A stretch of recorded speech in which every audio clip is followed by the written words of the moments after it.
Hello everyone, my name is Amanda Cup and I will be speaking on blood pressures. My resources for today was Simple Nursing on YouTube, hypertension video, also hypotension on the Rhesus Medicine YouTube as well, and then my Fundamentals of Nursing edition 11.0. So, blood pressure. Why does the doctor need it? Why does he take it? Or she, why does the doctor take the blood pressure? Because it is a good way to determine how your heart is working. If you have high, which is hyper, or low, which is hypo, low, hyper, high. If you have hypertension, then that means you have a lot of tension running through your body at all times, mainly in your heart, which means that your heart is probably overworked, and the doctor needs to know that, so that way they can do your medications, see if there's anything else that's going on. There are many reasons that a doctor checks blood pressure on a regular basis, and why it is not a bad practice to do it regularly on yourself as well. So to get into it, we have blood pressure consists of the systolic process and the diastolic process.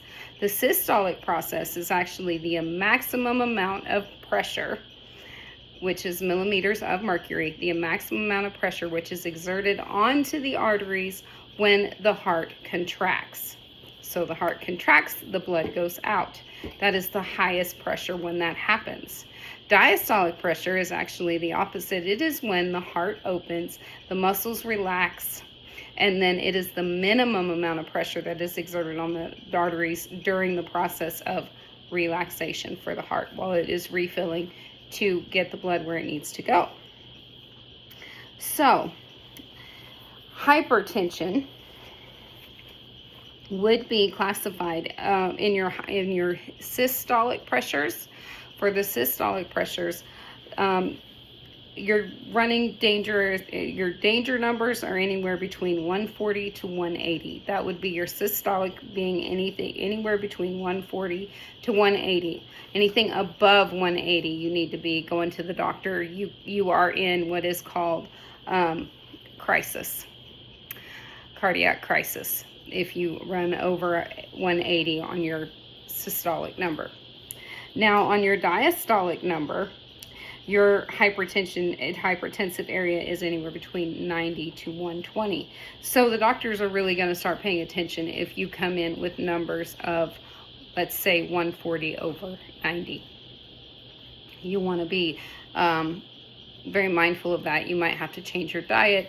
The doctor would definitely put you on some kind of a medication, and it would be handled. Anything higher than 180, you're running the risk of a stroke, and you definitely need to go to the doctor at that point. Hypo pressure, on the other hand, though, is anything less than 90 and anything less than 60. 90 over 60 is a dangerous number. That is showing that you're not giving enough volume and the heart is weak.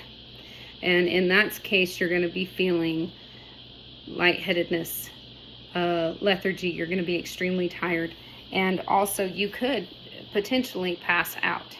So, and throw yourself into something that is called shock. So that can happen if your blood pressure drops too low, the body isn't getting the fluid that it needs, and you will go into shock. This usually happens when there are some pretty severe injuries, or a hemorrhage somewhere, something like that. It's really keeping track of the volume. And those are blood pressures. Thank you.